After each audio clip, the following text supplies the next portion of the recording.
Thomas and the Great Discovery.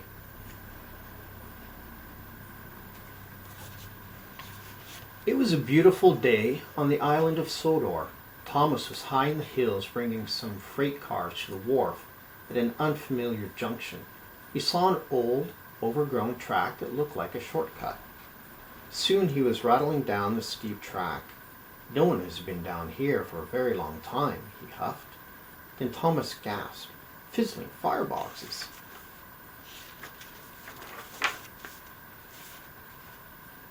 He had arrived at a station. It, too, was overgrown, rusty, and very old. There were crumbling platforms, and the station building was covered in ivy. Thomas had never seen such an amazing sight. What a funny place to have a station, he peeped, and looked around some more. "There are so many buildings, it looks like an old town," he cried. "I cannot wait to tell everyone about this." So Thomas bumped and bashed along the old track and finally made his way down to the wharf. The next day, the news of Thomas's discovery was all over Sodor. Sir Topham Hatt wanted to visit the hidden town at once.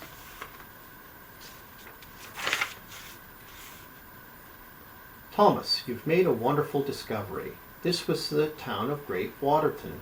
When steam engines first came to Sodor," Sir Topham Hatt said, "this was an important town. It was called Great Waterton because the springs here provided water for everyone on the island." "Why does no one live here now?" puffed Thomas. "The springs ran dry, and people left to live in new towns. The maps were lost. Everyone thought the town of Great Watertown was lost forever too. But now it is found," cheered Thomas. "And if we work hard," added Sir Topham Hatt, "we can have the rededication of the town of Sodor Day."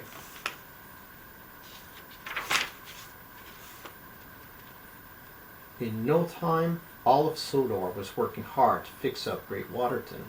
Because Thomas had rediscovered the town, Sir Topham Hatt put him in charge of all the repair work. It was also Thomas's responsibility to explore all the old tracks around Great Waterton. Thomas liked checking old lines, and he liked being in charge. He wanted to show everyone he could do everything. But one day there was trouble. Thomas was puffing too fast and the track was too old. He toppled off the track. Harvey came to lift him back on, but Thomas was bumped and bruised and had to go to the works. While Thomas was at the works, a friendly new engine named Stanley was put in charge of the work at Great Waterton. When Thomas was as good as new, he hurried back to Great Waterton. A lot had changed. Sir Topham Hatt met Thomas.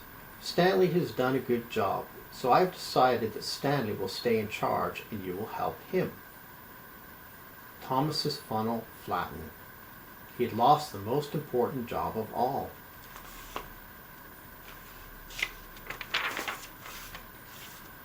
The next day, Stanley asked Thomas to shunt some freight cars.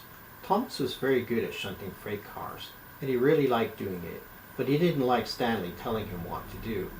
Still, he wanted to show how really useful he was, so he shunted freight cars all over Great Waterton. Then he remembered seeing an old freight car stuck in front of the abandoned Morgan's mine. "I'll bring that last one in and Sir Topham Hatt will give me my old job back." Thomas smiled.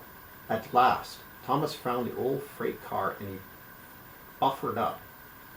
But he biffed the car too hard. It rolled forward and disappeared into the mine. "Cinders and ashes," exclaimed Thomas. "Where did it go?" He moved ahead and peered inside. "I must finish the job," he huffed. "I'll soon find that freight car." And Thomas puffed into the mine. It was very dark. Thomas was happy he had a bright lamp. He looked ahead and saw the freight car rolling away down a slope. Then it disappeared around a bend. "Bust my buffers," puffed Thomas. "I'd better go after it." Thomas whizzed down the steep slope. "Whee!" he whistled, and "Whoa!" he cried. It was scary, but it was also very exciting. Thomas had almost caught up to the freight car. "Don't get away from me," he whistled happily. But Thomas didn't notice a junction ahead. The freight car whizzed to the right, but Thomas sped to the left and saw that the tunnel ahead was blocked. "Oh no!" cried Thomas, and he crashed straight through the blocked tunnel and jumped the track. Now Thomas was deep in the mine in a dark tunnel. To top it all off, his fire had gone out. His boiler would soon grow cold, and there was no one around to hear his whistle.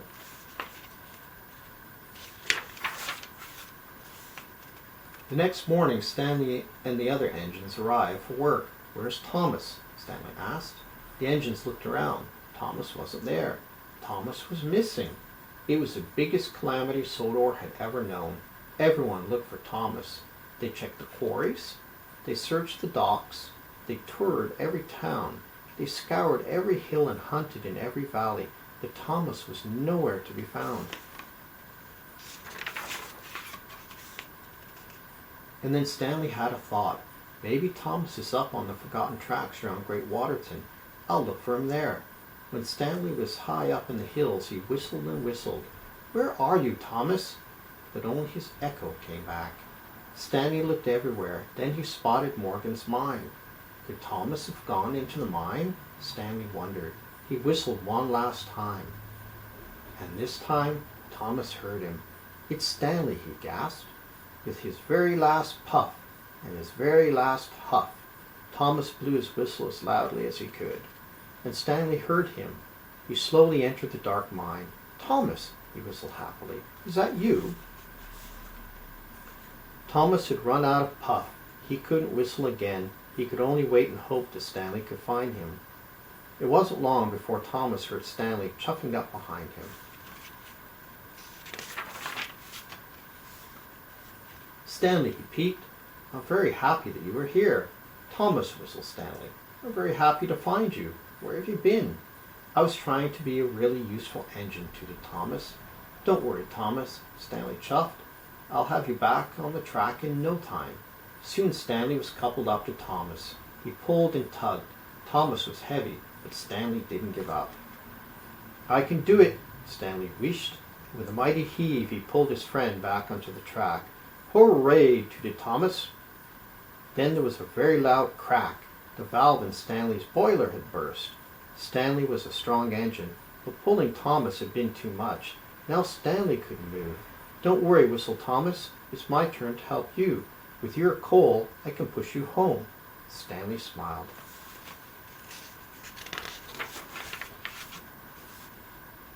In no time at all, Thomas's boiler was bubbling and his steam was wheeshing.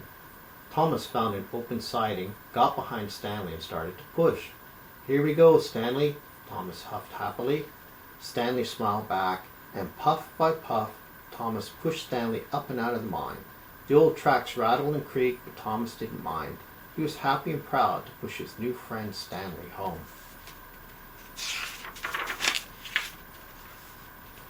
At last, Thomas and Stanley pulled into Great Waterton Junction. Thomas was tired, but he had never felt happier. When the other engines saw Thomas and Stanley, they tooted and whistled, and soon the sound of engines whistling echoed all around Great Waterton. The news quickly spread throughout Sodor. "Thomas has been found," the engines whistled. Sir Topham Hatt grandly proclaimed, "Stanley saved Thomas, and Thomas saved Stanley." For the next couple of days, everyone worked hard to get Great Waterton ready for Sodor Day. Now Thomas was happy that Stanley had come to Sodor. Thomas had a wonderful new friend, and just in time. Everything was done. The weather for Sodor Day was perfect. Sir Topham Hatt arrived and beamed. "Well done, you all. This is the grandest Sodor Day ever." He and Lady Hatt stood behind the red ribbon with a great big pair of scissors. Thanks to Thomas, Great Waterton is no longer lost. And thanks to Stanley, the work was finished right on time. "Welcome to the town of Great Waterton," boomed Sir Topham Hatt. Lady Hatt snipped the ribbon. "We're all really useful engines," puffed Thomas happily. He couldn't have been prouder.